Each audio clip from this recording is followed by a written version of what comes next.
FM rainbow நேயர்களுக்கு உற்சாகமான மதிய வணக்கம். ஆரோக்கியமாக வாழ சில நிமிடங்களை ஒதுக்குங்க. ஏன்னா ஆரோக்கியம் தான் ஆனந்த வாழ்க்கையின் அடையாளம். இது ஹலோ டாக்டர் இந்நிகழ்ச்சியில் நான் உங்கள் அஜய் கீர்த்தி. இன்னைக்கு நம்ம ஹலோ டாக்டர் நிகழ்ச்சியில இடுப்பு வலி, முட்டி வலி மற்றும் பாத நோய் பற்றி தான் பேச போறோம்.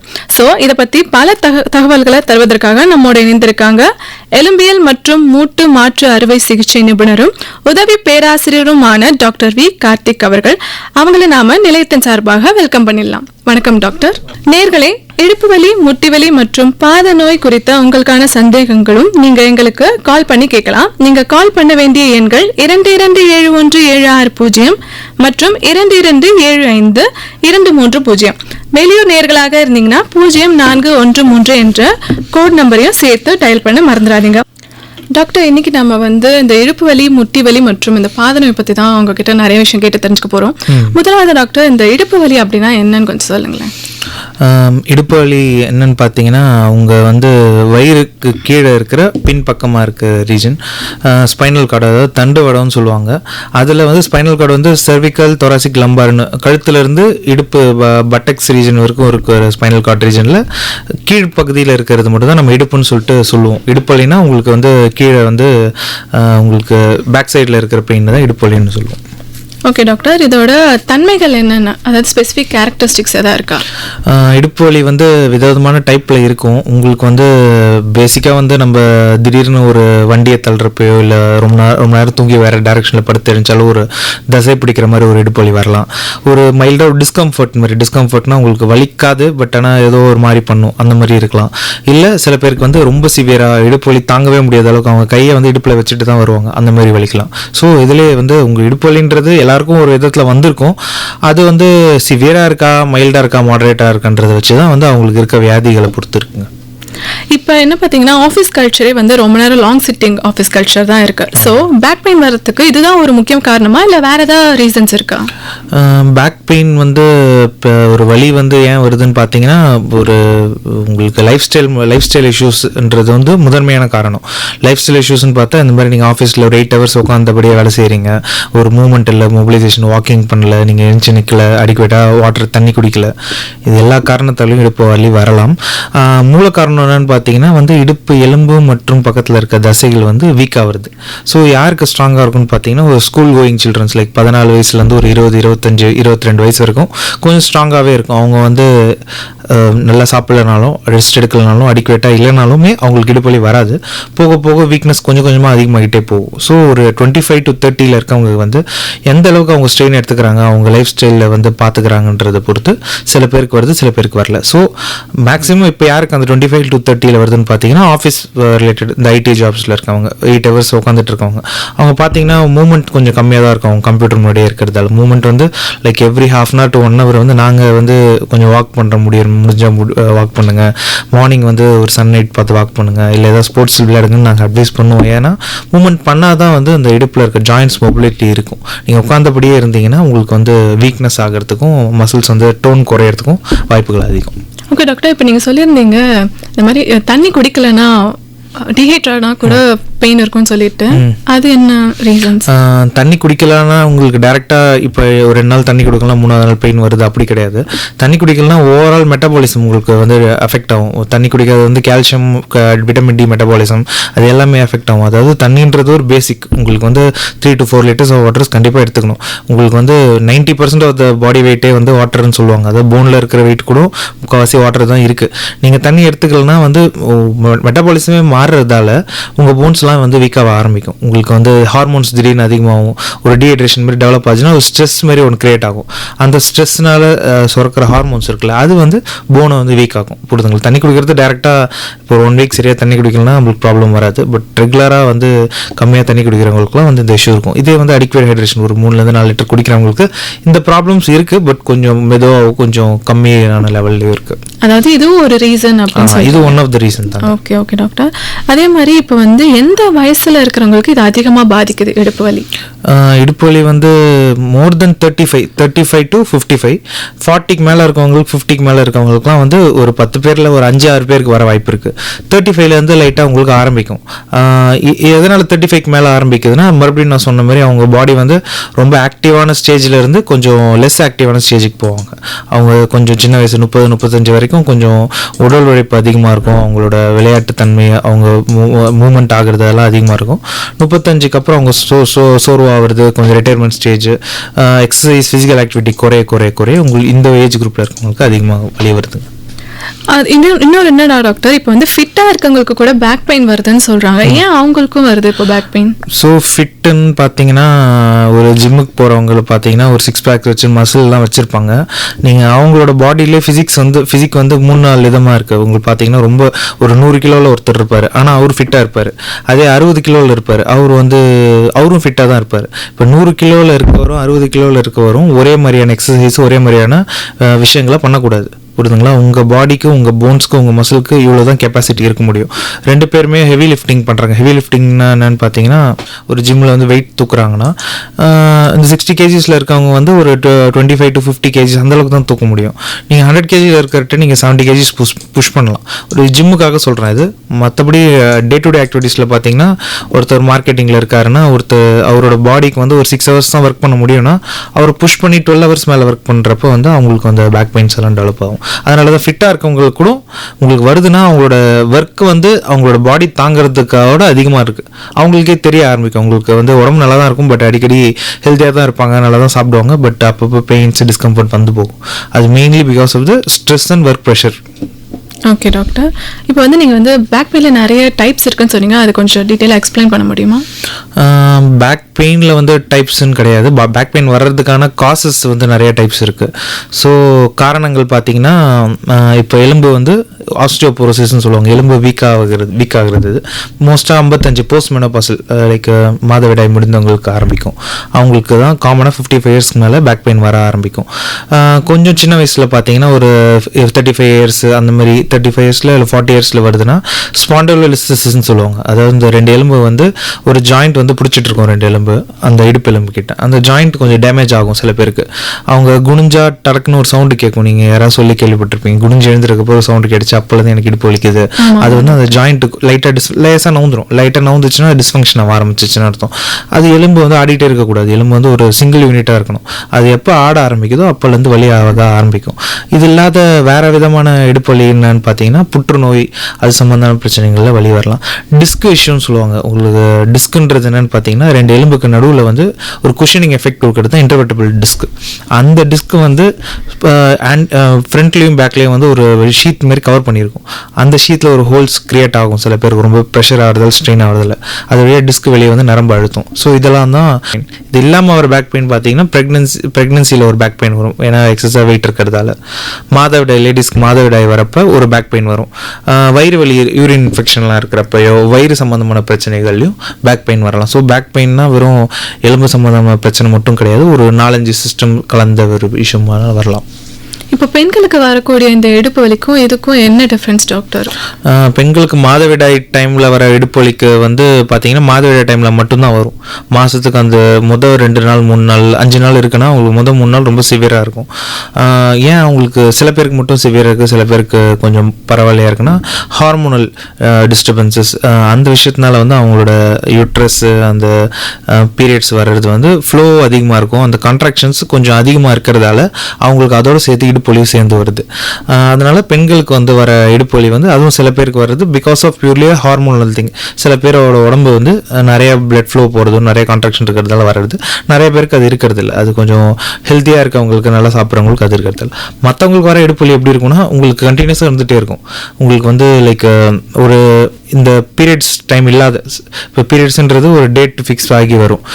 3ஆம் தேதியிலேருந்து 5ஆம் தேதினா அந்த டேட்டில் மட்டும்தான் உங்களுக்கு பேக் பெயின் வருதுன்னா அது பீரியட்ஸ் ரிலேட்டடாக இருக்கும். இல்லை ரேண்டமாக வருது, ஒரு சம்மந்தமே இல்லாமல் திடீர்னு வருது, இல்லை ரொம்ப நாளாக இருந்துகிட்டே இருக்குது, 2 மாதத்துக்கு ஒரு 2 மாதத்துக்கு ஒரு தடவை வருது, ஒரு 4-5 நாள் இருக்குது, மறுபடியும் போயிடுது. இதெல்லாம் வேறு எது விதமான பேக் பெயினுங்க. ஓகே டாக்டர், இப்போ வந்து மெனோபாஸ் டைமில் கூட நிறைய வலிக்குதுன்னு சொல்கிறாங்க. இப்போ அதோட சிவியாரிட்டி வச்சு நம்ம ஏதாவது டாக்டர் கிட்ட கன்சல்ட் பண்ணணுமா? பேக் பெயின் சிவியாரிட்டி வந்து டாக்டர் எப்படி அசஸ் பண்ணுவாங்கன்னா, ஏன்னா லேசான வலியும் வந்து கொஞ்சம் வயதானவங்க ரொம்ப வலிக்குதுன்னு தான் சொல்லுவாங்க, ரொம்ப வலிக்கிறதையும் ரொம்ப வலிக்குதுன்னு தான் சொல்லுவாங்க. நாங்கள் எப்படி அசஸ் பண்ணுவோம்னா அவங்களோட ஆக்டிவிட்டி லெவல் என்ன பண்ணுறாங்க, என்னென்ன பண்ண முடியுது என்னென்ன பண்ண முடியலன்றதை வச்சு தான் கண்டுபிடிப்போம். ஸோ அவங்களுக்கு வந்து இந்த வலினால் அவங்க வீட்டில் இருக்க வேலைகள்லாம் செய்ய முடியுதா, அவங்களால அவங்க பாத்ரூம் போயிட்டு வர முடியுதா, அவங்களால கோயிலுக்கு போயிட்டு வர முடியுதா, வெளியே கடைக்கு போயிட்டு வர முடியுதா, சமையல் எதாவது பண்ணுறாங்க, இல்லை பைக்கு வண்டி எதாவது ஓட்டுறாங்கன்னா அதெல்லாம் ஓட்ட முடியுதா, இதெல்லாம் வச்சு தான் அவங்களோட சிவியாரிட்டி அசஸ் பண்ண முடியும். புரியுதுங்களா? கொஞ்சம் ரொம்ப சிவியராக இருக்கவங்களால இங்கேருந்து கொஞ்சம் தூரம் கூட நடக்க முடியாதுன்னு சொல்லுவாங்க, இடுப்பு வலி வந்துடும் நான் உட்காந்துருவேன்னு சொல்லுவாங்க, அதெல்லாம் சிவியர் பெயின். அவங்க மற்றபடி மைல்டு பெயினில் இருக்கவங்களும் எனக்கு வலிக்குதுன்னு சொல்லுவாங்க, பட் ஆனால் அவங்க எல்லா வேலையும் செய்வாங்க. ஸோ இதை வச்சு மாறும் கொஞ்சம். ஓகே டாக்டர், இப்போ வந்து ஸ்கேஷியா அப்படின்ற ஒரு டேர்ம் இருக்கு, அந்த மாதிரி அது என்ன? ஸ்கயாட்டிகா, சாரி தப்பா ப்ரொனவுன்ஸ் பண்ணிட்டேன். ஸ்கயாட்டிகா அப்படின்றது வந்து என்ன, அது எப்படி இருக்கும் அந்த பெயின்? சயாட்டிக்கான்றது வந்து சயாட்டிக் நர்வ்னா ஒரு நரம்பு, அது இடுப்பு எலும்புல இருந்து ஒரு நரம்பு வந்து காலுக்கு இடுப்பு பட்டெக்ஸ்லேருந்து வந்து கால் வரைக்கும் போகும் அந்த நரம்பு. ஸோ அந்த நரம்பில் வந்து நான் டிஸ்க் ப்ரொலாப்ஸ்ன்னு சொன்னேன் ஆல்ரெடி, அந்த டிஸ்க்ன்றது வந்து அந்த நரம்பில் வந்து அழுத்தும். அது டிஸ்க் இருக்க வேண்டிய இடம் வேறு இடம், அங்கேருந்து ஒரு சின்ன ஹோல் கிரியேட் ஆகி அது டிஸ்க் ப்ரொலாப்ஸ் ஆகி பின்னாடி வந்து அந்த நரம்பில் ஒரு அழுத்துச்சுன்னா அந்த நரம்பு போகிற வழி ஃபுல்லாகவே வலிக்கும். ஸோ சயாட்டிக்கான்றது எப்படி இருக்குன்னா, இடுப்பு வலிக்குது, இந்த காலில் பரவுது, பின்பக்கமாக பரவுதுன்னு பேஷண்ட் சொல்லுவாங்க. ஏதாவது ஒரு காலில் தான் காமனாக இருக்கும், either left side or right side. இடுப்புலேருந்து பாதம் வரைக்கும் வலிக்கும், உங்களுக்கு பின்பக்கமாக இழுக்கிற மாதிரி இருக்குன்னு சொல்லுவாங்க, நடந்தால் இழுக்குதுன்னு சொல்லுவாங்க இடுப்புலேருந்து. அதில் சிவியாரிட்டி பொறுத்து வந்து அதுக்கு ட்ரீட்மெண்ட்டோ இல்லை அதோட சிம்டம்ஸ் இருக்கலாம். சரிங்களா? அதுதான் சயாட்டிக்கான்னு சொல்லப்படும். Welcome back to the show. நீங்க கேட்டுட்டு இருக்கிறது இந்நிகழ்ச்சி ஹலோ டாக்டர். இன்னைக்கு ஹலோ டாக்டர் நிகழ்ச்சியில இடுப்பு வலி, முட்டி வலி, பாத நோய் குறித்த விளக்கம் கொடுத்துட்டு இருக்காங்க எலும்பியல் மற்றும் மூட்டு மாற்று அறுவை சிகிச்சை நிபுணரும் உதவி பேராசிரியருமான டாக்டர் வி கார்த்திக் அவர்கள்.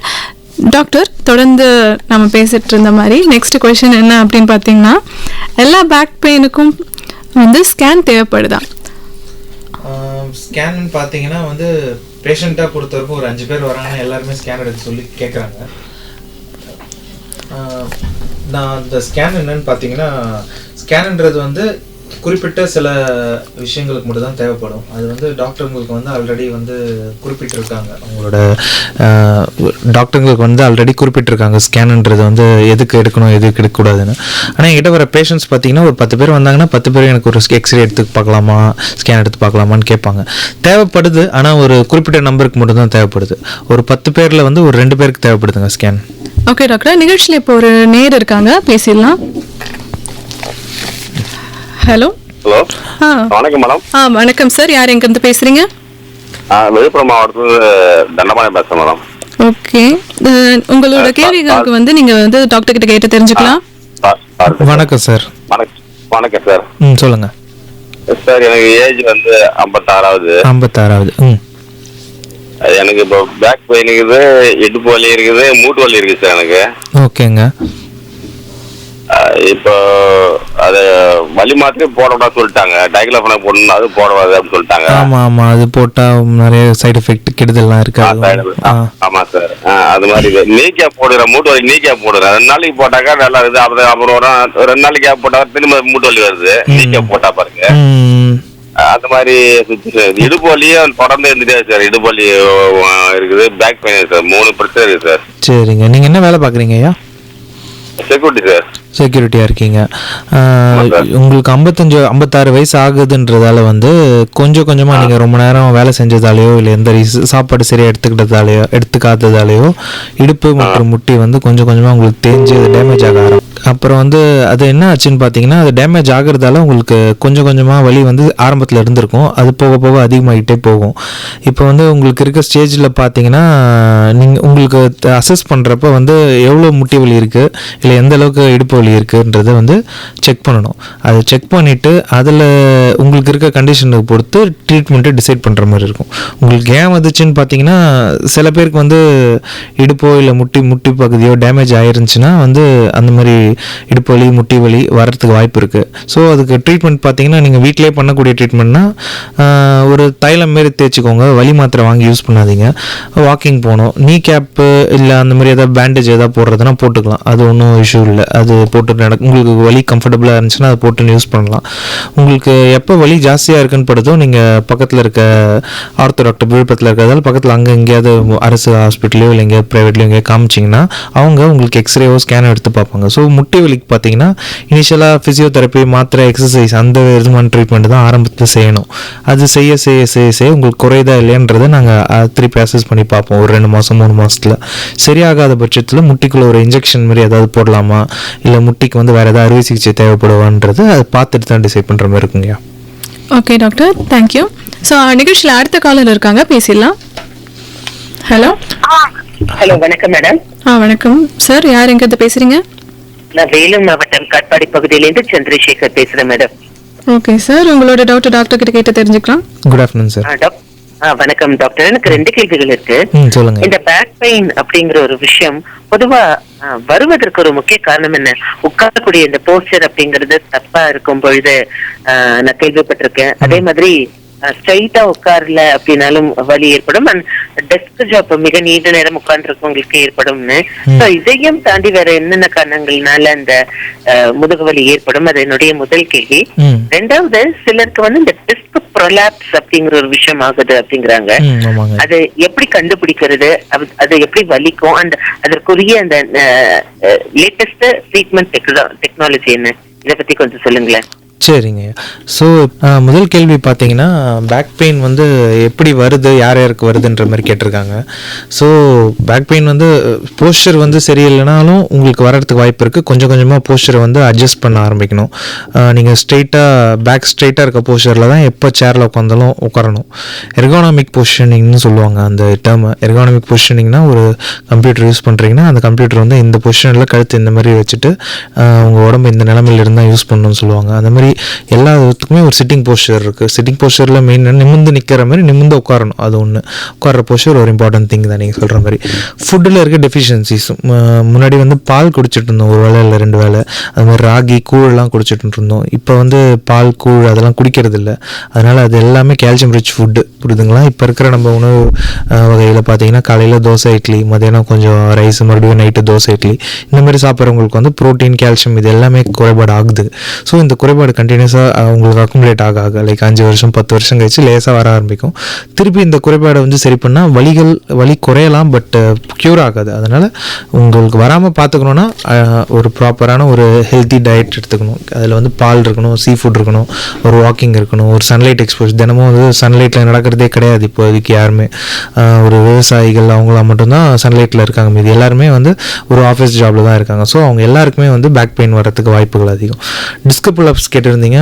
நான் டிஸ்க் புல்லப்ஸ் எப்படி கண்டுபிடிக்கணும்னா நான் ஆல்ரெடி சொன்ன மாதிரி சயாட்டிக்கான்னு சொல்லியிருந்தாலும் அந்த மாதிரி தான். உங்களுக்கு பெயின் வந்து இடுப்பு வலி வந்து காலுக்கு வலி பரவுற மாதிரி இருக்கும். அந்த டிஸ்க்ன்றது வந்து அது ஒரு ஜவ்வு பகுதி. அது வந்து ஒரு நரம்பில் அழுத்துறப்ப வலி வந்து ரொம்ப சிவியராக இருக்கும் சில பேருக்கு. ஸோ அவங்க அதிநவீன சிகிச்சைகள் இப்போ நாங்கள் பண்ணுற சிகிச்சைகள் பார்த்தீங்கன்னா ஒரு கம்ப்ளீட் பெட் ரெஸ்ட் வந்து ஒரு 2 வாரம் இல்லை 3 வாரம் கொடுத்தாலும் கொஞ்சம் மாத்திரைகள் கொடுத்தாலே சரியாயிடும் சில பேருக்கு. ஸோ அது வெயிட் பண்ணி பார்க்குற மாதிரி இருக்கும் அவங்களுக்கு. அதுக்கு அடுத்த லெவல் சிகிச்சை என்னன்னு பார்த்தீங்கன்னா ஒரு இன்ஜெக்ஷன் ஒன்று இருக்குது. நரம்பு எந்த நரம்பில் பாதிச்சிருக்கோ அந்த நரம்பு கிட்ட மட்டும் போய் ஒரு இன்ஜெக்ஷன் போடுற மாதிரி இருக்கும். அது இல்லாமல் கீஹோல் சர்ஜரிஸ்லாம் இப்போ வந்திருக்கு சார். கீஹோல்னால் ஒரு 2 சென்டிமீட்டர் தான், ஒரு 2 சென்டிமீட்டர் அளவுக்கு தான் ஒரு இன்ஜெக்ஷன் போட்டு உங்களுக்கு எந்த டிஸ்க் பிரச்சனை கொடுக்குதோ அந்த டிஸ்கை மட்டும் ஒரு அறுவை சிகிச்சை பண்ணி எடுத்துருவாங்க. அதை எடுத்துகிட்டு அந்த நரம்பு ஃப்ரீ ஆகிட்டு வலி உடனே போயிடுங்க. அதனால் இது சைடு எஃபெக்ட்ஸோ அந்த மாதிரி விஷயங்கள்லாம் கொஞ்சம் கம்மி தாங்க. நேயர்களே, இன்னைக்கு ஹலோ டாக்டர் நிகழ்ச்சியில இடுப்பு வலி, முட்டி வலி, பாத நோய் குறித்த பல தகவல்களை நமக்கு ஷேர் பண்ணிட்டு இருக்காங்க டாக்டர் வி கார்த்திக் அவர்கள். ஓகே டாக்டர், நம்ம தொடர்ந்து இடுப்பு வலி பத்தி தான் உங்ககிட்ட கொஸ்டின்ஸ் கேட்க போறோம். என்னன்னா, இந்த பெயின் வந்த உடனே ட்ரீட்மெண்ட் ஸ்டார்ட் பண்ணுமா, இல்லை கொஞ்சம் ரெஸ்ட் எடுத்துட்டு அதுக்கப்புறம் ட்ரீட்மெண்ட் ஸ்டார்ட் பண்ணலாமா? ட்ரீட்மெண்ட்னா இப்போதைக்கு வந்து பேஷண்ட்ஸாக பப்ளிக் என்ன பண்ணுறாங்கன்னா, பெயின் வந்தால் ஒரு வீட்டில் இருக்கிற ஒரு பேராசிட்டமால் டேப்லெட் போடுறாங்க, ஒரு ஆயின்மெண்ட் எதாக இருந்தால் தடவுறாங்க, ஒரு ஐஸ் பேக் அப்ளிகேஷன் பண்ணுறாங்க அவங்க வீட்டில் 1 or 2 days. அது நல்லது தான். வீட்டில் நீங்கள் இப்போ வந்த உடனே நீங்கள் டாக்டர்கிட்ட போகணும் அப்படின்னு அலார்ம் ஆகணும்னு அவசியம் இல்லை. நீங்கள் வீட்டில் ஒரு 1 or 2 days வெயிட் பண்ணலாம். பட் ஆனால் பெயினோட இன்டென்சிட்டி, அதாவது எந்த அளவு இருக்குன்றதை பொறுத்து தான். உங்களுக்கு தாங்க முடியாத ஒரு வலி இருக்கும், அது வந்து அதை வச்சுட்டு நீங்கள் வீட்டில் இருக்கக்கூடாது. ஏன்னா அது இன்னும் சீரியஸான ப்ராப்ளம்ஸை கூட அவங்க இருக்கலாம். அந்த டைமில் வந்து நீங்கள் வந்து நான் ஆயின்மெண்ட் அப்ளை பண்ணுறேன்னு சொல்லிட்டு அப்ளை பண்ணக்கூடாது. ஓரளவுக்கு உங்களுக்கே தெரியும். ஓகே, இப்போ கழுத்து வலிக்கு சில பேருக்கு வருதுன்னா அது வந்து ஒரு சாதாரணமான கழுத்து வலியா இல்லை வந்து கொஞ்சம் ஆழமான கழுத்து வலியான்றது பேஷண்ட்டுக்கு தெரியும். ஸோ கழுத்து வலி வந்து ஒருத்தருக்கு வருது, இல்லை இடுப்பு வலி ஒருத்தருக்கு வருதுன்னா அந்த இடுப்பு வலியோட அளவை பொறுத்து தான் வந்து உங்களுக்கு வந்து அந்த ட்ரீட்மெண்ட் வந்து நீங்கள் டிசைட் பண்ணணும். ஸோ அளவு என்னன்னு பார்த்தீங்கன்னா, உங்களுக்கு லேசாக ஒரு வலி இருந்துச்சுன்னா ஒரு தைலமோ ஒரு பேராசிட்டமால் மாதிரி மாத்திரைகளும் நீங்கள் வீட்டில் வச்சுருந்தீங்கன்னா அதை நீங்கள் யூஸ் பண்ணலாம். இல்லை உங்களுக்கு ரொம்ப சிவியரான பெயின் இருந்துச்சுன்னா நீங்கள் டாக்டர் அணுகிறது நல்லதுங்க. ஓகே டாக்டர், இப்போ வந்து இந்த மசாஜ் அக்குபேஷன் மாதிரி ட்ரீட்மெண்ட்ஸ்லாம் உண்மையிலே இந்த இடுப்பு வலிக்கு ஹெல்ப் பண்ணுமா? நீங்கள் வந்து நான் எங்கள் ஃபீல்டில் வந்து வராது. ஆக்சுவலாக அது ஆயுர்வேதா சித்தம் டைப் ஆஃப் ஃபீல்டில் வருங்க. அது அலோபதியில் massage acupuncture type of medicine கிடையாது. ஸோ அதோட ரிசர்ச்சஸோ அதோட எஃபிகசி அதை பற்றி நான் கமெண்ட் பண்ணுறது நல்லா இருக்காது. பட் நானாக வந்து என்கிட்ட கேட்பாங்க அதுக்கு போகலாமான்னு சொல்லிட்டு. அது வந்து உங்கள் ஓன் இன்ட்ரெஸ்ட், நீங்களாக போயிட்டு வாங்க, நாங்கள் இங்கே போங்க சொல்ல மாட்டோம், அந்த மாதிரி தாங்க சொல்லுவோம். ஓகே ஓகே டாக்டர், சில பேர் என்ன சொல்லுவாங்கன்னா, நான் வந்து பெல்ட் யூஸ் பண்ணி பார்த்துட்டேன், எக்ஸசைஸும் ட்ரை பண்ணி பார்த்துட்டேன், இதெல்லாம் ட்ரை பண்ணி பார்த்தும் வலி குறையல. ஸோ நெக்ஸ்ட் ஆப்ஷன் வந்து என்ன? வெறும் அந்த ஃபுட் ட்ரீட்மெண்ட் தானா அப்படின்னு கேட்குறாங்க. ஸோ வந்து மெடிசன் பொறுத்த வரைக்கும் நேற்று கூட ஒரு பேஷண்ட் வந்திருந்தாங்க. அவங்க நீங்கள் சொன்ன மாதிரி மசாஜ் பண்ணியிருந்தாங்க, டேப்லெட் ஃபிசியோதெரப்பி பண்ணாங்க, டேப்லெட் போட்டாங்க. அவங்க ஏஜ் வந்து 36. ஒரு வருஷம் ஃபுல்லாக ட்ரை பண்ணியிருக்காங்க. ஒரு வருஷத்துக்கு அப்புறம் நேற்று நல்லா இருக்கீங்களான்னு கேட்டால் நல்லா இருக்குன்னு சொல்கிறாங்க. ஆனால் எவ்வளோ தூரம் நடக்க முடியும்னு கேட்டால் இங்கேருந்து அந்த ரோடை தாண்ட முடியலன்னு சொல்கிறாங்க. அப்போவே என்ன பிடிச்சா அவங்களுக்கு கண்டிஷனோ அவங்க டீட்டெயில்ஸோ அவங்க சொல்கிறப்ப எனக்கு தெரியுது அது சிவியர் கண்டிஷனில் தான் இருக்காங்கன்னு சொல்லிட்டு. அவங்க டீட்டெயில்ஸ் கூட கேட்கல, பட் அவங்களோட கண்டிஷன் வந்து கொஞ்சம் மோசமாக தான் இருக்குது. ஸோ டாக்டராக வந்து எங்களுக்கு வந்து பிரிச்சிருப்பாங்க இந்த டிசீஸோட கண்டிஷன், அதோட சிம்டம்ஸாலஜியை பொறுத்து வந்து இது வந்து மாத்திரை மருந்து ஃபிசியோதெரப்பியில் வந்து வேலை செய்யுதா இல்லையா, வேலை செய்யுமா இல்லையான்றதை நாங்களும் ஃபஸ்ட்டு கொடுத்துட்டு அவங்களுக்கு வேலை செஞ்சிச்சுன்னா அந்த ட்ரீட்மெண்ட்லேயே கண்டினியூ பண்ணுவோம். நீங்கள் இப்போ கேட்ட கேள்வி பார்த்தீங்கன்னா அதில் கேட்கல, அதில் ஜாஸ்தியாக வலிக்குது, என்னால் ரொட்டீன் ஆக்டிவிட்டிஸ் பண்ண முடியலன்னா அதுக்கு அடுத்த லெவல் ஆஃப் ட்ரீட்மெண்ட்ஸ் பண்ண ஆரம்பிக்கணும். கன்சர்வேட்டிவ் ட்ரீட்மெண்ட்னு சொல்லுவாங்க. நீங்கள் இந்த ஃபிசியோதெரப்பி பண்ணுறது, பெல்ட் போடுறது, ஆயின்மெண்ட் தடவுறது, மாத்திரை, இது எல்லாமே கன்சர்வேட்டிவ் ட்ரீட்மெண்ட். இது இல்லாமல் சர்ஜிக்கல் மேனேஜ்மெண்ட்டில் வந்தீங்கன்னா தான் இதுக்கு க்யூர் இருக்கும்னு சொல்லிட்டு டாக்டர் சொன்னார்னா நீங்கள் அதை வந்து ட்ரெஸ் பண்ணி சர்ஜிக்கல் ஆப்ஷனை நீங்கள் எடுக்கணும். ஓகே டாக்டர், எந்த ஸ்டேஜ்ல வந்து சர்ஜரி தேவைப்படுது? இப்போ வந்து அதுவும் இடுப்பு சம்மந்தப்பட்ட சர்ஜரினாலே எல்லாருமே பயப்படுவாங்க. நம்மளுக்கு அதுக்கப்புறம் நம்மளோட சாதாரண லைஃப் ஸ்டைல் வந்து ப்ரொசீட் பண்ண முடியுமா, நடக்க முடியுமா, இல்லை அப்படியே பெட் ரிட்டர்ன் ஆயிடுவோமான்னு 1008 கன்ஃபியூஷன்ஸ் வருது பேஷண்ட்ஸ்க்கு. ஸோ நீங்க என்ன சொல்ல விரும்புறீங்க? சர்ஜரி வந்து அவசியம் தானா? ஸோ எங்கள் மெடிக்கல் டேர்ம்ஸில் பார்த்தீங்கன்னா சர்ஜரி வந்து ஒரு L4 L5 வீக்னஸ்ஸு இல்லைனா வந்து very severe pain not rest இப்படின்ற டேர்ம்ஸ் இருக்குது. பேஷண்ட்டுக்கு புரிகிற மாதிரி சொல்லணும்னா அவங்களுக்கு இப்போ இருக்கிற வலி வந்து எந்த ட்ரீட்மெண்ட்லையும் கேட்கல, அந்த வலி அதிகமாகிட்டே போகுது. அந்த வலினால அவங்களால இருந்துச்சு நார்மல் ஆக்டிவிட்டீஸ் லைக் வீட்டில் குளிக்கிறது, வீட்டில் வந்து ஒரு சமைக்க போகிறது, இல்லைனா வேலைக்கு கிளம்பி போகிறது, இதை ஒரு பேஷண்ட்டால் பண்ண முடியல ஒரு இடுப்பு வலினாலாம். அதுவே ஒரு இண்டிகேஷன் ஆஃப் சர்ஜரி தான் ஒரு சிம்டமெட்டாலஜி வைஸில். நெக்ஸ்ட் ஒரு எக்ஸ்ரே பார்க்குறப்ப எக்ஸ்ரேயில் வந்து எலும்பு வந்து எந்த அளவுக்கு அசைஞ்சிருக்கு, நவுந்திருக்கு, எலும்பு இப்போ ஒடிவோட ஃப்ராக்சரோட வந்தாங்கன்னா ஃப்ராக்சர் எந்த அளவுக்கு இருக்குது, இல்லைனா இப்போ டிஸ்க்குலாம் அங்கே எம்ஆர்ஐ எடுக்க சொல்லுவோம். எம்ஆர்ஐன்றது ஒரு இன்வெஸ்டிகேஷன் அட்வைஸ் பண்ணுவோம். அந்த எம்ஆர்ஐ பார்த்துட்டு ரொம்ப அழுத்தம் அதிகமாக இருக்குது, ரொம்ப பிரச்சனை இருக்குன்னு எங்களுக்கு வந்து சில இண்டிகேஷன்ஸ் இருக்குது. அதை வச்சு நாங்கள் சொல்லுவோம் இது ஆப்ரேஷன் பண்ணால் தான் நல்லதுமா, இல்லைனா உங்களுக்கு ஃப்யூச்சரில் ப்ராப்ளம் வரும், கை கால் வராமல் போய்டும் நாங்கள் சொல்லுவோம். புரியுதுங்களா? ஸோ வந்து ட்ரீட்மெண்ட் பண்ணாமல் விட்டு இல்லைனா ஆப்ரேஷனோ இல்லை சர்ஜரியோ நம்ம பண்ணாமல் விட்டாங்கன்னா என்ன பண்ணுவோன்னா கம்பல்சரியாக அவங்க வந்து லேண்ட் ஆவாங்க அவங்க சர்ஜிக்கல் ஆப்ஷன்ஸில். ஸோ அதனால தான் வந்து சர்ஜிக்கல் ஆப்ஷன்ஸ்னால் நான் உங்களுக்கு அந்த நரம்பு வந்து ஒரு அழுத்தம் ஓரளவுக்கு தான் அது தாங்கும். அதுக்கு மேலே நரம்பு அழுத்தம் வந்துச்சுன்னா உங்களுக்கு கை கால் செயலிழந்து போயிடும். இப்போ ஒரு ஸ்ட்ரோக்கு பக்கவாதம் வருது, அது வந்து மூளையில் ரத்த கசிவு வந்து ஒரு நரம்பு அழுத்துது, அதே தான் இடுப்புலையும் உங்கள் இடுப்புலையும் நடந்துட்டு இருக்கு. புரியுதுங்களா? அது அழுத்தம் தானாகவே சில நேரத்தில் குறையும், சில நேரத்தில் குறையலன்னு என்ன பண்ணுவோம், ஸோ அறுவை சிகிச்சை மூலமாக நீக்கி விடணும், அவ்வளோதான். ஓகே, அப்போ எல்லாரும் பயப்படுற மாதிரி எதுவும் ஆகாதுன்னு சொல்கிறேன்? இல்லைங்க. இப்போ ரொட்டீனாக பார்த்தோன்னா கடந்த எங்கள் மருத்துவமனையில் கடந்த ஒரு மாதத்தில் 100 பேருக்கு ஆப்ரேஷன் பண்ணியிருக்கோம். யாருக்குமே அந்த மாதிரி படுக்கை ஆனது மாதிரியோ இல்லை யாருமே நடக்க முடியாது போன மாதிரியோ அது மாதிரி இல்லை. ஆனால் பேஷண்ட்ஸு மக்களை பொறுத்த வரைக்கும் எல்லாருமே அதான் சொல்கிறாங்க, இந்த ஆப்ரேஷன் பண்ணால் படுத்துருவோம். அதனால தான் நான் பேஷண்ட்டே சொல்கிறேன், நீங்கள் வார்டில் வந்து ஒரு 2 நாள் தங்கிட்டே போங்க, பாருங்கள் தினமும் பண்ணுற ஆப்ரேஷன் என்ன பண்ணுறாங்க, பேஷண்ட் 2 நாள் டிஸ்சார்ஜ் போகிறத பார்ப்பீங்கன்னு சொல்லிட்டு. ஓகே டாக்டர், இப்போ வந்து பேக் பெயின் வராமல் இருக்க தினசரி வாழ்க்கையில் என்னென்ன சேஞ்சஸ் பண்ணுவோம், அதாவது என்னென்ன லைஃப் ஸ்டைல் சேஞ்சஸ் பண்ணலாம்னு சொல்லுங்க டாக்டர். உங்களுக்கு ஆல்ரெடி சொன்ன மாதிரி தான், காலைல வந்து சூரிய நமஸ்காரம் மாதிரி நீங்கள் சன்லைட் எக்ஸ்போஷர் கண்டிப்பாக இருக்கணும். ஒரு வாக்கிங் வந்து சிம்பிளாக 20 to 30 minutes வாக்கிங் காலையில் ஒரு 7லேருந்து 7:30 இல்லை ஒரு 6 மணிக்கு போடும். சன்லைட் உடம்புல படணும், ஓகேங்களா? 1/2 மணி நேரம் படணும். அது வந்து மெயின் திங். சன்லைட் பட்டால் தான் விட்டமின் டின்றது கிடைக்கும். மேஜர் சோர்ஸ் வந்து சன்லைட் ப்ளஸ் இது ஃபிஷ் லிவர் ஆயில்னு சொல்லுவாங்க. ஸோ சன்லைட் தான் எல்லாராலையும் ஃபிஷ் லிவர் ஃப்ளேவர் ஆயிலோ இல்லை ஃபிஷ் ப்ராடக்ட்ஸோ சாப்பிட முடியாது. வெயிலில் எல்லாராலையும் போக முடியும் ஈஸியாக. ஸோ நீங்கள் தினமும் அரை மணி நேரம் நடந்தாலே அது one of the main thing. ரெண்டாவது calcium rich food. So calcium எது இதில் இருக்குது அப்படின்னு பார்த்தீங்கன்னா உங்களுக்கு வந்து பாலில் இருக்குது. நம்ம டீ காஃபியை தவிர்த்துட்டு பால் 2 வேளை குடிக்கிறதுனால. கீரை, க்ரீன் லீஃபி வெஜிடபிள்ஸ், அதில் அந்த மாதிரி க்ரீன் லீஃப் வெஜிடபிள்ஸ் கீரை வகைகள் எல்லாத்துலேயுமே இருக்குது. கேழ்வரகுல இருக்குது. நட்ஸில் பார்த்தீங்கன்னா உங்களுக்கு கடலை, மலாட்டன்னு சொல்லுவாங்க, அப்புறம் வந்து கிரவுண்ட் நட்ஸு, முந்திரி, இது எல்லாத்துலேயுமே கால்சியம் இருக்குது. ஸோ உங்கள் டயட்டில் வந்து பேலன்ஸ்டாக இது எல்லாமே கலந்துருக்கணும்.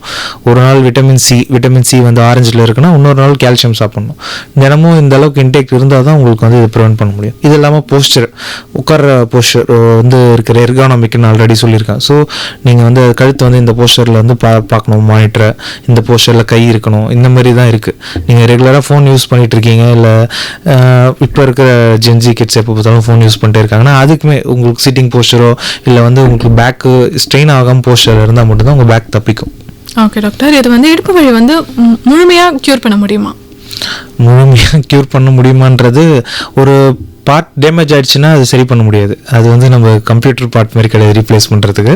ட்ரீட்மெண்ட் ஆப்ஷன்ஸ் இருக்குது, சரி பண்ணால் நாங்கள் முயற்சி பண்ணுவோம். பட் ஆனால் 100% க்யூர் இருக்குமான்னு சொல்லிட்டு கேரண்டி கொடுக்க முடியாது. நிறைய பேருக்கு அந்த ரிலீஃபே அவங்களுக்கு போதும்னு தோணும். உங்களுக்கு ஒரு லேசான வலி இருந்துகிட்டே இருந்தாலும் அவங்களுக்கு இதுக்கு முன்னாடி இருந்த வலி வந்து ஒரு அளவு 90% இருக்கும். ஒரு ட்ரீட்மெண்ட்டுக்கு அப்புறம், ஒரு அறுவை சிகிச்சையோ இல்லை ஒரு ட்ரீட்மெண்ட்டுக்கு அப்புறம் ஒரு 10% 5% ஆயிருக்கும். ஸோ அந்த 5% வலி இருக்கிறத வந்து நம்ம வலின்னு நம்ம கருத மாட்டாங்க. மற்றவங்களுக்கு தெரியாது, அந்த வலி வந்தவங்களுக்கும் அந்த வலி போனவங்களுக்கு மட்டும்தான் அந்த வலியோட அளவு தெரியும். Okay doctor, welcome back to the show. நீங்க கேட்டுட்டு இருக்க இந்த நிகழ்ச்சி ஹலோ டாக்டர். இன்னைக்கு ஹலோ டாக்டர் நிகழ்ச்சியில இடுப்பு வலி, முட்டி வலி மற்றும் பாதநோய் குறித்த பல தகவல்களை நம்ம கூட ஷேர் பண்ணிட்டு இருக்காங்க டாக்டர் வி கார்த்திக் அவர்கள். தொடர்ந்து பேசலாம் டாக்டர். ஏற்கனவே பேசிட்டு இருந்த மாதிரி ஆல்ரெடி இப்போ வந்து இடுப்பு வலி பத்தி பேசி முடிச்சிட்டோம். அடுத்தது என்னன்னா முட்டி வலி. இந்த முட்டி வலினா என்ன, இப்போ ஏன் அது வந்து காமன் ப்ராப்ளமா ஆயிடுச்சு? முட்டி வலி பார்த்தீங்கன்னா வராத ஆளே இருக்க முடியாது. லைக் 50 இயர்ஸ்க்கு மேலே வந்து எல்லாருக்குமே முட்டி வலின்றது வந்து காமனாக வர ஆரம்பிச்சிச்சு. முட்டி வலி வந்து ஒரு 10 பேர் எடுத்தால் ஒரு 3-4 பேருக்கு வந்து ஜெனட்டிக்காகவே ஒரு வீட்டில் ஹஸ்பண்ட் ஒய்ஃப் இருக்குன்னா ஒய்ஃபுக்கு அதிகமாக வரும், இல்லைனா ஹஸ்பண்டுக்கு அதிகமாக வரும். அவங்களோட பாடி வெயிட்டுக்கு ஏற்ற மாதிரி வந்து முட்டியோட தேய்மானம் அது வந்து அதிகமாகுது. ஸோ முட்டி வலி வந்து நாங்கள் ஆஸ்டியோ ஆர்த்தரைட்டிஸ் அப்படின்ற டேர்மில் தான் சொல்லுவோம் டயக்னோசிஸ். ஆஸ்டியோ ஆர்த்தரைட்டிஸ் என்னன்னா டீஜென்ரேஷன், கொஞ்சம் வயசாக டேமேஜ் ஆகி வீணாகிறது, ஆர்டிகுலர் காட்டிலே டீஜென்ரேஷன். ஸோ உங்களுக்கு சிம்பிளாக சொல்லணும்னா டயர் இருக்குன்னா புதுசாக வாங்கின டயர் வந்து கொஞ்சம் வருஷம் ஆகிறப்ப தேயுதில்லை, அந்த தேயிற ப்ராசஸ்னால தான் முட்டி வலி வந்து லேசாக ஆரம்பிக்குது. உங்களுக்கு சின்ன வயசில் வந்து ஏன் அந்த மாதிரி நடக்குதுன்னு பார்த்தீங்கன்னா, சின்ன வயசில் இருக்கிறவங்க வந்து ஒரு ஃபுட்பால் இன்ஜுரியோ இல்லை முட்டியில் அடிபட்டாலோ முட்டிக்குள்ளே வந்து சில லிகமெண்ட்ஸு, அப்புறம் வந்து கொஞ்சம் மெயினான ஒரு மெனிஸ்கஸ், அந்த மாதிரி 2-3 பார்ட்ஸ் இருக்குது. அது எதாவது டேமேஜ் ஆச்சுன்னா முட்டியோட மெக்கானிக்ஸ் சரியாக வேலை செய்யாது. அது ஒரு ஜாயிண்ட் மாரி முட்டின்றது. ஸோ ஜாயிண்ட்டுக்குள்ளே ஃப்ளூயிட் இருக்கணும் கரெக்டாக, சைடில் இருக்கிற அந்த ஒரு ஷீட் அதெல்லாம் கரெக்டாக இருக்கணும். அதில் ஏதாவது டியர் ஆச்சு இல்லை ஏதாவது இஷ்யூ ஆச்சுன்னா அவங்க நடக்கிறது ஃபுல்லாகவே இம்பேலன்ஸ்டாக நடப்பீங்க. மறுபடியும் அதே மாதிரி தான் சொல்லணும். ஒரு வீல் இருக்குன்னா வீலோட அலைன்மெண்ட் ப்ராப்பராக இருந்தால் தான் ஒரு வண்டி ஒழுங்காக ஓடும். அப்படி இல்லைனா அந்த அலைன்மெண்ட்னால வீலும் டேமேஜ் ஆகும், வண்டி டேமேஜ் மாதிரி முட்டி வந்து ரொம்ப டேமேஜ் ஆக ஆரம்பிக்கும். அது கொஞ்ச நாள் கழிச்சு வழியாக தெரியும் உங்களுக்கு. ஓகே டாக்டர், இப்போ வந்து நீ பெயின் எப்படி வந்து ஆரம்பத்திலே கண்டுபிடிக்கலாம்? இன்னொன்று என்னன்னா, நம்மளுக்கு நீ பெயின் எந்த ஸ்டேஜில் இருக்குன்னு எப்படி தெரிஞ்சுக்கிறது? ஆரம்பத்தில் நீ பெயின் வந்து உங்களுக்கு எப்பயாவது திடீர்னு ரொம்ப தூரம் நடந்தீங்கன்னா முட்டி வலிச்சுன்னா அது எல்லாருக்கும் வர்றது தான். ஒரு ஆள் வந்து ஒரு 500 மீட்டர்ஸ் தான் நடக்க முடியும். அவங்க திடீர்னு ஒரு 5 கிலோமீட்டர் நடந்தாங்கன்னா முட்டி வலிக்கும் 2 டேஸில் சரியாயிடும். அது நம்ம நீ பெயின், க்ரானிக் நீ பெயின் நம்ம சொல்ல முடியாது. யாருக்கு வந்து ஒரு நீ பெயின் வந்து ஒரு மாதத்துக்கு ஒரு 2 நாளோ இல்லை 5 நாளோ தொடர்ந்து வந்து போயிட்டுருக்கு, அவங்களுக்கு வந்து மாத்திரைகள் தேவைப்படுது, அவங்களுக்கு ஒரு ஆயின்மெண்ட் தேவைப்படும். அது முட்டி வலினால ஒரு டாக்டர்கிட்ட போனோன்னு அவங்களே சொல்லுவாங்க, ஒரு பெற்றவங்களோ இல்லை ஒரு சின்ன வயசு பசங்களோ, இவங்கெல்லாம் வந்து முட்டி பெயின் இருக்குது, முட்டி வலி வரப்போகுது இல்லை ஆல்ரெடி இருக்க ஆரம்பிக்குதுன்ற மாதிரி தெரிஞ்சுக்கலாம். ஸோ சிவியாரிட்டி பார்த்தீங்கன்னா நான் ஆல்ரெடி சொல்கிற மாதிரி தான் வந்து உங்களுக்கு வந்து அவங்களால செய்யக்கூடிய வேலைகள், அவங்களால வந்து ஒரு வண்டி ஓட்டி அவங்களால வேலைக்கு போக முடியுது, அவங்களால எழுந்திரிச்சு நடக்க முடியுது, ஒரு டாய்லெட் யூஸ் பண்ண முடியுது. சில பேரால் உட்காந்து எழுந்திரிச்சிக்கவே முடியாது முட்டி வலினால, சில பேரால் அதெல்லாம் பண்ண முடியும், லேசாக வலிக்கும் உட்காந்து எழுந்திருக்கிறப்ப. ஸோ இதெல்லாம் வச்சு தான் சிவியாரிட்டி வந்து நாங்கள் டிசைட் பண்ணுவோம். இடுப்பு வலி மாதிரி இந்த முட்டி வலியே வந்து சவுண்டு கேட்கும்னு சொல்லுவாங்க டாக்டர், அது என்ன? முட்டி முட்டின்னு பார்த்தீங்கன்னா முட்டியில் 3 எலும்பு இருக்குது. 2 எலும்பு தான் மேஜர் எலும்பு, ஃபீமர் டிபியா. 3வது எலும்பு பெட்டலான்னு சொல்லுவாங்க. ஸோ பெட்டலான்றது சிரட்டை, உங்களுக்கு முட்டிக்கு ஃப்ரண்ட்டில் ஒரு சின்ன எலும்பு மாதிரி இருக்கும். அந்த எலும்பு என்ன பண்ணணும்னா நீங்கள் முட்டியை மடக்கி நீட்டுறப்ப, அதாவது உட்காந்து எழுந்திருக்கிறப்ப அந்த எலும்பு மட்டும் ஃப்ரண்ட்டில் வந்துட்டு மேலே போகும். அது தசை கூட அட்டாச் ஆகிருக்கும். ஸோ அதுக்கு வந்து முட்டிக்கு நடுவில் ஒரு சின்ன குரூவ் மாதிரி, குரூவ்னா ஒரு கெனால் மாதிரி இருக்கும். அந்த கெனாலுக்கு நடுவில் தான் அந்த எலும்பு போயிட்டு வரணும். மசில்ஸ் வீக் ஆகிறதால கொஞ்சம் மறுபடியும் ஏஜ் 30-35 ஆகிறதால முட்டி வந்து கொஞ்சம் வீக் ஆக ஆரம்பிக்கும். அவங்களுக்கு என்ன ஆகும், அந்த எலும்பை வந்து சென்ட்ரல் இல்லாமல் லைட்டாக நவுந்துரும். நவுறதால அது முட்டி மடங்கி நீட்டுறப்ப அது சென்டரில் போகாமல் நவுந்து மறுபடியும் சென்ட்ரலுக்கு வரும். அதுதான் அந்த சவுண்டு. உங்களுக்கு மறுபடியும் அது சென்டரில் வந்தால் மட்டும்தான் அந்த சவுண்டு கேட்காது.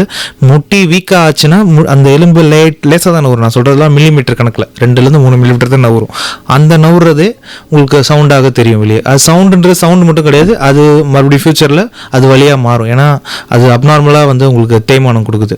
கொஞ்சம் ஆரம்பத்தில் ஒரு சவுண்டு கேட்குதுன்னா ஒன்றும் பிரச்சனை இல்லை. அது கிரானிக்காக இருந்துச்சுன்னா ஒரு 2 வருஷம் 3 வருஷம் இருந்துச்சுன்னா வலி வர ஆரம்பிச்சிடும். ஓகே, இப்போ வந்து இந்த பெயின் வந்து எவ்வளோ நாள் இருக்கிறப்போ வந்து நம்ம டாக்டரை வந்து கன்சல்ட் பண்ணலாம்? முட்டி வலி வந்து உங்களுக்கு அந்த கிராக் அந்த சவுண்ட் பற்றி கேட்குறேன். உங்களுக்கு அப்நார்மல் ஏஜில் ஒரு 30 வயசில் இருக்கவங்களுக்கு முட்டி வலி வரக்கூடாது. அவங்களுக்கு வந்துச்சுன்னா நீங்கள் ரெகுலராக இருக்குது, லைக் மாதத்துக்கு 5 நாள் இருக்குது, இல்லை ஒரு தினமும் ஒரு 10 நாளுக்கு இருக்குது, நான் சின்ன சின்ன வேலை செஞ்சாலே வெளியே வருது, டாக்டரை பார்க்கணும். அப்புறம் ஸ்போர்ட்ஸ் இன்ஜுரி, எங்கேயாவது வழுக்கி கீழே விழுந்துட்டீங்க, அது ஒரு 2 வாரத்தில் இல்லை 1 மாதத்தில் சரியாயிடணும். 1 மாதத்துக்கு மேலே வலிக்குது, வலிச்சிட்டே இருக்குது, ஒரு வண்டியை கிக் பண்ண முடியல, வண்டி ஓட்ட முடியல, இல்லை நடக்க முடியல, மறுபடியும் டாக்டர் கன்சல்ட் பண்ணணும்.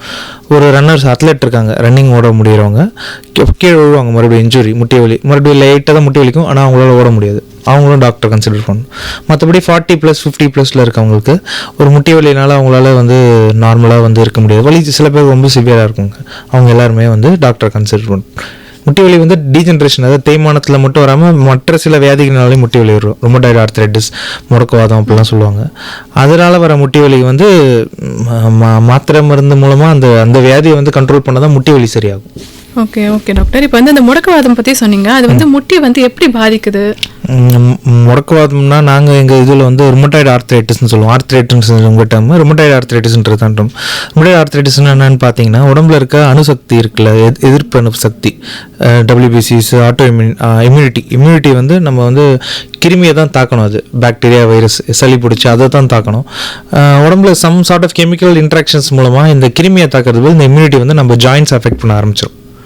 அது வந்து ஒரு நம்ம நார்மலாக இருக்கிற பாடி ஸ்ட்ரக்சரை வந்து இந்த இம்யூனிட்டி போய் அஃபெக்ட் பண்ணுறதால அங்கே ஒரு ஃபைட் மாதிரி ரியாக்ஷன் ஆகி அதில் ஒரு கெட்ட சத்தம் மாதிரி ஒன்று ஃபார்ம் ஆக ஆரம்பிக்கும். முட்டிலேயே, கையில், காலில், ஜாயிண்ட்டில் அங்கங்கே ஒரு வீக்கம் வரும் அவங்களுக்குலாம் பார்த்தீங்கன்னா. அந்த வீக்கம்ன்றது வந்து ஒரு கெட்ட சதை, ஒரு தண்ணி, ஒரு வீக்கம், இது எல்லாம் கலந்த ஒரு இடம். ஸோ அந்த மாதிரி ஒரு கெட்ட சதை வந்து ஒரு அப்நார்மலாக ஒரு பொசிஷனில் முட்டிக்குள்ளே அதெல்லாம் இருக்கக்கூடாது. இருந்துச்சுன்னா உங்கள் கார்ட்லேஜ்னு சொல்கிற ஜாயிண்ட்டை வந்து டேமேஜ் பண்ணும். கொஞ்ச நாள் ஆக லைக் 6 மாதம் 1 வருஷம் ஆக டேமேஜ் பண்ண ஆரம்பிக்கும். 2 or 3 years ஆகிறப்போ ஃபுல்லாகவே போயிடும் அந்த ஜாயிண்ட். ஸோ அதனால் அதுக்கெலாம் அடிக்கடி ட்ரீட்மெண்ட் முன்னாடி எடுக்கணும். ஓகே டாக்டர், இப்போ வந்து லிகமெண்ட் டியர்னா என்ன, அதுக்கு என்னென்ன மாதிரினா சிகிச்சையெல்லாம் இருக்குன்னு சொல்லுங்கள். ஸோ முட்டியில் பார்த்தீங்கன்னா 4 மேஜர் லிகமெண்ட் இருக்குது. 2 சைடில் உள்ள 2 இருக்குது, MCL, LCL, anterior ACL, PCL. So இதில் வந்து 4மே டேமேஜ் ஆகிறாங்க. ஒரு பெரிய ஆக்சிடென்ட் ஆகுது, அவங்களுக்குலாம் 4மே டேமேஜ் ஆகும். முட்டி ரொம்ப மடங்கி போய் விழுவாங்க, அவங்களுக்குலாம் டேமேஜ் ஆகும். ஃப்ராக்சர் ஆகிட்டு நவுந்தவங்களுக்குலாம். நார்மலாக யாருக்கு வந்து லிகமெண்ட் இன்ஜுரி ஆகும்னா, ஒரு சின்னதாக வீட்டில் வழுக்கி விழுவாங்களே, அவங்களுக்கும் ஒரு லைட்டாக லிகமெண்ட் ஸ்ட்ரெயின் இல்லை மைல்டு டியர் ஆகும். இன்டர்மீடியட் பார்த்தீங்கன்னா ஒரு ஸ்போர்ட்ஸ் இன்ஜுரி, ஃபுட்பால் விளையாடுறவங்க, கபடி விளையாடுறவங்க, இல்லை வண்டியிலேருந்து விழுவாங்க, பட் காலில் மட்டும் ஊனி விழுவாங்க, அவங்களுக்கு பார்த்தீங்கன்னா உள்ளே இருக்கிற ACLன்ற லிகமெண்ட் கிழிஞ்சிரும். ஸோ இதில் வந்து லிகமெண்ட் எந்த லிகமெண்ட் கிழிஞ்சிருக்கு, அது எந்த அளவுக்கு கிழிஞ்சிருக்கு, இதை வச்சு நாங்கள் ட்ரீட்மெண்ட் முடிவு பண்ணுவோம். ஸோ ஓரளவுக்கு மைல்டு கிரேட்ஸு அப்படின்னா அவங்களுக்கு வந்து ஒரு பெல்ட் மாரி கொடுத்து ஒரு 1 மாதம் வரைக்கும் டேப்லெட்டு, ரெஸ்ட்டு, ஃபிசியோதெரப்பி மட்டும் பண்ணி சரி பண்ணிடலாம். ACLன்ற ஒரு லிகமெண்ட் இருக்குது, அது ரொம்ப முக்கியமான லிகமெண்ட். அது இல்லைனா முட்டியோட மெக்கானிக்ஸ் ஒழுங்காக வேலை செய்யாது. அது யாருக்காவது கிழிஞ்சிருந்துச்சுன்னா ஆப்ரேஷன் தவிர வேறு ட்ரீட்மெண்ட்டே கிடையாது. ஓகே ஓகே டாக்டர், இப்போ வந்து ஆப்ரேஷன் தவிர இப்போ வேறு எந்த ட்ரீட்மெண்ட்டும் இல்லைனா வேறு ஏதாவது லேட்டஸ்ட் இப்போ ட்ரீட்மெண்ட்ஸ் ஏதாவது வந்திருக்கா? அந்த லேட்டஸ்ட் ட்ரீட்மெண்ட் தான் ACLக்கு ஆப்ரேஷன். ஒரு 10 வருஷத்துக்கு முன்னாடி இல்லை 20 வருஷத்துக்கு முன்னாடி ஃபாரினில் வந்துச்சு, இங்கே பரவலாக பண்ணுறது இல்லை. லாஸ்ட் 20 years 15 years தான் இது ரொம்ப அதிகமாக கீஹோல் சர்ஜரிஸ்ன்னு சொல்லுவாங்கல்ல, அது அந்த கான்செப்ட் இந்தியாவிலையும் இங்கே நம்ம சைட்லேயும் இப்போ தான் வளர்ந்து வருது. அந்த கீஹோல் சர்ஜரியில் இந்த லிகமெண்ட்டை ரீகன்ஸ்ட்ரக்ட் பண்ணுறது வந்து லாஸ்ட் 15-20 years தான் வந்திருக்கு. நீங்கள் ஒரு 30-35 வருஷம் 40 வருஷத்துக்கு முன்னாடி ஒரு லிகமெண்ட்டுக்கு ஆப்ரேஷன் பண்ணுறாங்கன்னு யாருக்கும் தெரியாது, கேள்விப்பட்டிருக்க மாட்டாங்க. அவங்களுக்குலாம் என்ன ஆகும்னு பார்த்தீங்கன்னா, லிகமெண்ட் இல்லாதவங்களுக்கு தேய்மானம் சீக்கிரமாக வந்துடுது. முட்டி தேஞ்சதோடு அவங்க ப்ரெசென்ட் பண்ணுவாங்க. புரியுதுங்களா? அது வரக்கூடாது. தேய்மானம் சீக்கிரமாக இப்போ ஒரு 30 வயசில் ஒருத்தருக்கு அடிப்படுது, அவங்களுக்கு வந்து லிகமெண்ட் ரீகன்ஸ்ட்ரக்ஷன் நான் இன்றைக்கி பண்ணிட்டேன்னா அவங்க முட்டி வந்து 60-70 வயசு வரைக்கும் நல்லா இருக்கலாம். இதே அந்த லிகமெண்ட்டை நான் ரீகன்ஸ்ட்ரக்ட் பண்ணாமல் விட்டேன்னா 45 வயசில் முட்டி ரொம்ப தேஞ்சு போய் வலி அதிகமாகிடும். Okay okay doctor. இப்போ வந்து ஒரு உமனுக்கு அந்த 40 இயர்ஸ் கிராஸ் பண்ணாலே ரொம்ப தேஞ்சிடுதுன்னு சொல்லிட்டு ஃபீல் பண்ணுறாங்களே, அது வந்து ஜென்ரலாகவே அந்த 40 ஏஜ்ல அந்த கால்சியம் குறையிறதுனால தான் வருதா இல்லை வேற ஏதாவது ரீசன்ஸ் இருக்கா? மெயின்லி ஈஸ்ட்ரோஜன் அந்த இது உங்களோட பீரியட்ஸ், உங்களோட ஓவரிஸ் மற்றும் கர்ப்பப்பை அதை சுற்றி இருக்கிற ஹார்மோன்ஸ் வந்து எலும்பு வந்து நல்லா ப்ரொடெக்ட் பண்ணும். யூஸ்வலாகவே 45 வயசில் கரெக்டாக அந்த பீரியட்ஸ் நிற்கிற டைம்லேயும் விமன் வந்து ஜென்ரலாகவே இப்போ இருக்கிற விமன் வந்து கொஞ்சம் லைக் ஒர்க்கு பண்ணுறது போகிறது அதெல்லாம் பண்ணுறாங்க. இன்னும் நல்லா லைக் ஃபிசிக்கல் ஆக்டிவிட்டி இன்னும் பண்ண ஆரம்பிக்கல. ஒரு கிரிக்கெட் விளையாட போகிறதோ இல்லை வெயிலில் ஜாகிங் போகிறதோ சைக்கிளிங் போகிறதோ அது அந்தளவுக்கு ஒரு மேலளவுக்கு இன்னும் ஸ்டார்ட் பண்ணல. அவங்க ஸ்டார்ட் பண்ணணுன்றது எல்லா பார்க்லேயும் விமனும் வந்து கொஞ்சம் கொஞ்சமாக இறங்கணுன்றது இன்ட்ரெஸ்ட். என்னை பொறுத்த வரைக்கும் நிறையா ஹவுஸ் ஒய்ஃப்ஸில் இருக்கவங்களுக்கு தான் இந்த முட்டி வலி வருது. ஹவுஸ் ஒய்ஃபாக ஃபீமேல்ஸ் வீட்டிலே இருக்கவங்களுக்கு அதிகமாக பெற பார்க்குறேன். நான் ஏன் நினைக்கிறேன்னா அவங்களால வெயிலில் வந்து அடிக்கடி போக முடியல. மேபி ஒரு துணி காய வைக்கிறது போவாங்க, மற்றபடி அவங்க வெயிலில் நிற்கிறதில்ல, ஃபுட்டு எடுத்துக்கிறது இல்லை, வெயிட்டுமே கொஞ்சம் அதிகமாகுது. இந்த ரீசன்ஸ்னால அவங்களுக்குலாம் முட்டி வலி கொஞ்சம் ஜாஸ்தி வருதுங்க. Okay doctor. அப்போ என்ன சொல்ல வரீங்கன்னா விமனும் வந்து நிறைய எக்ஸசைஸ் ஒர்க் அவுட்ஸ்லாம் அவங்க டெய்லி லைஃப்பில் இப்போ வந்து எடுத்துகிட்டு வரணும் அப்படின்னு சொல்கிறீங்க? ஆமாங்க. ஒர்க் அவுட், எக்ஸசைஸ், வாக்கிங் பண்ணுறது, சைக்கிளிங் பண்ணுறது. இப்போ எங்கள் வீட்டில் எங்கள் அம்மா கிட்டே சொல்கிறேன், நீ ஏமா சைக்கிளிங் பண்ணக்கூடாதுன்னு கேட்டால் அவங்க இந்த வயசில் என்னையா சைக்கிள் பண்ண சொல்லி கிண்டல் பண்ணுறாங்க. ஸோ இப்படி தான் இருக்குது பரவாயில்ல எல்லாரோட மைண்ட் செட்டும். Okay doctor. அடுத்து வந்து நம்ம பாத வலியை பற்றி கொஞ்சம் சொல்லுங்களேன். பாத வலி வர்றதுக்கான காரணங்கள் என்னென்ன? ஸோ பாதம் வலி வந்து இன்றைக்கி இருக்க காமனான காரணம் பார்த்திங்கன்னா குதிகால் வலின்றது காமனாக வர்றது. குதிகால் வலி வந்து குளிர் டைமில் வந்து விட்டமின் டி கம்மியாக இருந்தால் பிளான்டர் ஃபேஷைட்டிஸ்னால் கரெக்டாக குதிகால் கிட்ட வந்து ஒரு சின்னதாக எலும்பு ஒன்று இருக்கும், அது சுற்றி ஒரு நீர் வீக்கம் கட்டிடும். அந்த வலி வந்து வர ஆரம்பிச்சிச்சுன்னா 3-6 மாதத்துக்கு இருக்கும் பேஷண்ட்டுக்கு வலி. ட்ரீட்மெண்ட் பார்த்தீங்கன்னா செருப்பு எம்சிஆர் ஸ்லிப்பர்ஸ்ன்னு சொல்லுவாங்க, அது போட சொல்லுவாங்க டாக்டர்ஸ். சுடு தண்ணி பச்சை தண்ணியில் காலை வந்து கொஞ்சம் முக்கிய வைக்க சொல்லுவாங்க. அந்த உப்பு தண்ணி இருக்கும், அதில் காலை கொஞ்சம் நேரம் முக்கிய வைக்க சொல்லுவாங்க. இதெல்லாம் பண்ணியும் சரியாகாதவங்களுக்கு வந்து நம்ம அடுத்த லெவல் ஆஃப் ட்ரீட்மெண்ட் பண்ணுற மாதிரி இருக்கும். பிளான்டர் ஃபேஷைட்டிஸ்ன்றது காமனாக வர சின்ன வயசில் இருக்கவங்களுக்கு வரத்தோட டிஸார்டர். கொஞ்சம் வயசானவங்கன்னு பார்த்தீங்கன்னா சுகர் இருக்கவங்களுக்கு பார்த்தீங்கன்னா பெரிஃபரல் நியூரோபதி அப்படின்ற ஒரு கண்டிஷனும் இருக்கும். அது என்னென்னு பார்த்தீங்கன்னா நரம்பு மண்டலம் பாதிக்கப்படும். சுகர் இருந்துச்சுன்னா அப்படி பாதிச்சிச்சுன்னா கால் வலி, கால் எரிச்சல், பாத வலி அது காமனாக எல்லாருக்குமே வர ஆரம்பிக்கும். ஸோ அந்த சுகர்னால் பாதிப்படைகிற நரம்பு பிரச்சனையை சரி பண்ணால் தான் பாத வலி குறையும், இல்லைனா அதுவும் வந்துட்டு இருக்கும். இது இல்லாமல் பாதத்தில் வந்து வேறு என்ன இஷ்யூஸ் வரலான்னு பார்த்தீங்கன்னா ஒரு கான்ஃபுட்டுன்னு சொல்லுவாங்க. கான்ஃபுட்னா வந்து ஆணிக்கால்னு சொல்லுவாங்க. ஆணிக்கால்ன்றது என்னென்னு பார்த்தீங்கன்னா தோலில் சுற்றி வந்து ஒரு சின்னதாக ஒரு மண்ணோ இல்லை ஒரு சின்னதாக கல் குத்திடுச்சுன்னா அந்த தோல் வந்து ரொம்ப திக்காகி ஒரு மாதிரி வலி கொடுக்க ஆரம்பிச்சிடும் ஆணிக்கால்ன்றது. அது வந்து காமனாக வந்து நிறைய பேருக்கு ஆணிக்கால் வலின்றது வலி வந்துகிட்டே இருக்கும். ஸோ இதெல்லாம் தான் காமனாக பாதத்தில் இருக்கிற வியாதிங்க. Okay doctor. இப்போ வந்து சில பேர் வந்து கால் கீழே வச்ச ஒரு மாதிரி பர்னிங் சென்சேஷன் இருக்குன்னு சொல்கிறாங்க, அது எதனால் வருது? பர்னிங் எரியிற மாதிரி இருக்கிறதுனாலே உங்களுக்கு வந்து நரம்பு தான் பாதிச்சிருக்குன்னு அர்த்தம். உங்களுக்கு வந்து வலிக்கிறது வேறு, எரியறது வேறு. எரியற மாதிரி இருக்குது, எனக்கு சுருக்குன்னு குத்துது, கூசுற மாதிரி இருக்குது, பின்ஸ்னால் பின்னால் குத்துற மாதிரி இருக்குன்னு சொல்லுவாங்க. இது எல்லாமே நியூரோபதி, நரம்பு விதமான விஷயம் தான். சுகர் இருக்கிறதுனாலும் இல்லை மற்ற ரீசன்ஸ்னாலே நரம்பு பாதிக்கலாம். உண்மையில் இல்லை, B12 வந்து எதில் இருக்கும்? நான்வெஜ்ஜில் தான் இருக்கும். வெஜிடேரியன்ஸ்க்கு இந்த மாதிரி இருக்கிறதுனாலே B12 டெஃபிஷியன்சின்னு தான் சொல்லுவோம். ஸோ நீங்கள் சத்து மாத்திரை வந்து உங்கள் மருத்துவர் கொடுத்தாருன்னா ஒரு 5 நாளோ 7 நாள் மட்டும் எடுத்துக்கக்கூடாது. அது மறுபடியும் அந்த சத்து வந்து உடம்புல வந்து சேர்றதுக்கு 2-6 மாதம் ஆகும். நீங்கள் ஃபுட்டும் நல்லா எடுத்துக்கணும், சத்து மாத்திரையும் ரெகுலராக போடணும். அப்படி போட்டால் மட்டும்தான் உங்களுக்கு அந்த சத்து ஏற்பாடோ உடம்புல அதிகமாகும், பாத வலி அதெல்லாம் குறைய வாய்ப்பு இருக்குங்க. Okay doctor. இப்போ வந்து நீண்ட நேரம் நின்றுட்டு வேலை செய்கிறாங்களா, அவங்களுக்கு வந்து பாத வலி வராமல் எப்படி ப்ரிவென்ட் பண்ணலாம்? நீண்ட நேரம் நின்றுட்டு வேலை செய்கிறவங்களுக்கு வந்து அவங்களுக்கு வந்து பார்த்திங்கன்னா பிளட் ஃப்ளோ சர்க்குலேஷன் வந்து கொஞ்சம் ஸ்லகிஷாக இருக்கும். வெயின்ஸ் வந்து இன்காம்பிடன்ஸ் ஆகிறதால வேரிகோஸ் சிட்டிஸ் வரலாம். அது வந்து பாதத்துக்கிட்ட இருக்காது, மேலே இருக்கும். அவங்களுக்கு பாதம் வலின்றது மெயினாக நிற்கிறதுனால வர்றது கிடையாது, அவங்களுக்கு டெஃபிஷியன்சினால தான் வந்து நான் பார்த்துருக்கேன். அவங்க வந்து மறுபடியும் ஒரு ரெகுலராக ஒரு வாக்கிங்கோ ஒரு ஜாகிங்கோ ஒரு சைக்கிளிங் பண்ணுறவங்களுக்கு வர மாட்டேங்குது, ரொம்ப நேரம் நிற்கிற வேலை பார்த்தாலும். இதே வந்து லைஃப் ஸ்டைல் மாடிஃபிகேஷன் சரியா இல்லாதவங்களுக்கு அவங்களுக்கு பாதம் வலி மட்டும் இல்லை, கூட சேர்ந்து முட்டியும் வலிக்கும், இடுப்பும் வலிக்கும், கழுத்தும் வலிக்கும், பாதமும் வலிக்கும். பாத வலி சொல்ல மாட்டாங்க, மற்ற வலி அதிகமாக இருக்கிறதால. ஸோ இதை வந்து தவிர்க்கிறது பார்த்தீங்கன்னா உங்களுக்கு ஃபுட்டுக்கு எக்ஸசைஸ்லாம் சிலது இருக்குது. அது ஃபுட் எக்ஸசைஸ், காலை வந்து மடக்கி விடுறது, நீட்டி விடுறது, நடக்கிறதுலே வந்து உங்களுக்கு பீச் மண்ணில் நடக்க சொல்லுவாங்க. நடக்கிறப்ப கால் வந்து அந்த மசில்ஸ் அந்த மூமெண்ட்ஸ்லாம் கொஞ்சம் நிறையா விதமாக ஆகிறதால கொஞ்சம் ப்ரொடெக்ட் ஆகும். அப்படி இல்லைன்னா ரொம்ப நேரம் நின்றுட்டு இருக்கீங்க, ரொம்ப நேரமே அப்படியே இருந்தீங்கன்னா கால் கொஞ்சம் கொஞ்சமாக மறுத்து போய் அந்த திக்னஸ் ஆகும் ஸ்கின்லாம். ஓகே டாக்டர், இப்போ வந்து நீங்கள் சொன்னீங்க பாத வலி வந்து இந்த இடுப்பு வலி முட்டி வலிலாம் வரும். ஸோ இது வந்து ஒன்றுக்கு ஒன்று ரொம்ப ரிலேட்டடா? பேசிக் காரணம் வந்து ஒன்று தான். இப்போ வந்து இந்த கால்சியம் மெட்டபாலிசம்ன்றது, இந்த கால்சியமும் இந்த ஃபுட்டு சாப்பிடாதது சரியா, இந்த பால் குடிக்காதது, இந்த வெயில் நடக்காததுன்றது ஒரே டிஸார்டர் தான். 10 விதமான விஷயங்களாக காமிக்கலாம் சரிங்களா. ஒரு விட்டமின் டி உடம்புல கம்மியாக இருந்துச்சுன்னா வெறும் குதிகால் வலி மட்டும் வரலாம், சில பேருக்கு இடுப்பு வலி மட்டும் வரலாம், முட்டி வலி மட்டும் வரலாம். இதெல்லாம் கலந்தும் சில பேருக்கு வரலாம், புரியுதுங்களா. முடக்கவாதம்னு சொன்னேன், அதுலேயுமே பாதம் வலி இதே மாதிரி விஷயங்கள்லாம் வரலாம். மெயினாக வந்து கொஞ்ச நாள் கழித்து வந்து பாதத்தில் வந்து ஒரு புண் மாரி ஏற்பட்டுச்சுன்னா அப்புறம் அதுக்கு வந்து அது வந்து ஒரு வலி ஏற்படுத்தி அது கொஞ்சம் வலியாகவும் உங்களுக்கு அறுவை சிகிச்சை மாரி தேவைப்படலாம். ஓகே டாக்டர், இப்போ எந்த சிம்டம்ஸ் வந்தால் உடனே டாக்டரை கன்சல்ட் பண்ணணும் இந்த பாத வலிக்கு? பாத வலிக்கு வந்து உடனே கன்சல்ட் பண்ணுற அளவுக்கு பார்த்தீங்கன்னா ஒரு வெரி சிவியர் பெயின், ரொம்ப அதிகமாக எனக்கு வலிக்குது, என்னால் தாங்க முடியல, ராத்திரி தூங்க முடியலன்னு சொல்லுவாங்க. அந்த அளவுக்கு ஒரு சிவியர் பெயின் இருக்குன்னா ஃபுட்டில் வந்து ஏதாவது ஆப்சஸ்னால் ஒரு சீழ் கட்டி மாதிரி வந்திருக்குன்னு அர்த்தம். மோஸ்ட் காமனாக டயபெட்டிஸ்க்கு வரும். டயபெட்டிஸ்னால் சுகர் இருக்கவங்கக்கிட்ட வந்து பாதத்தில் வந்து ஒரு இன்ஃபெக்ஷன் மாதிரி ஆகலாம், அதில் வந்து சீழ் மாதிரி வர ஆரம்பிக்கலாம். ஸோ அது வந்து டாக்டர் பார்த்துட்டு அதை சீக்கிரமாக எடுத்து விட்டால் நல்லது. அப்படி இல்லைன்னா கால் ஃபுல்லாக அழுகி போய் உங்களுக்கு கால் எடுக்கிற மாதிரியான ஸ்டேஜுக்கு போயிடும். ஸோ அதை தவிர மீதி இருக்கிற பாத வியாதிகளுக்கு எதுக்குமே அர்ஜென்ட்டாக பார்க்கணுன்னு அவசியம் இல்லை டாக்டர். ஓகே டாக்டர், இப்போ நம்ம நிகழ்ச்சியோட நிறைவு தருணத்துக்கு வந்தாச்சு. இன்னைக்கு இடுப்பு வலி, முட்டி வலி, பாத நோய் குறித்த நிறைய விஷயங்களை ரொம்ப விளக்கமாக சொன்னீங்க டாக்டர். அது மட்டும் இல்லாமல் நம்ம நேர்கள் கேட்ட கேள்விகளுக்கும் ரொம்ப தெளிவாக விளக்கம் கொடுத்தீங்க. ஸோ இன்றைய நிகழ்ச்சி நேர்களுக்கு பயனுள்ளதாக இருந்திருக்கும்னு நினைக்கிறேன். ஸோ நிலையத்தின் சார்பாகவும் நேர்கள் சார்பாகவும் நன்றி டாக்டர். நன்றிங்க.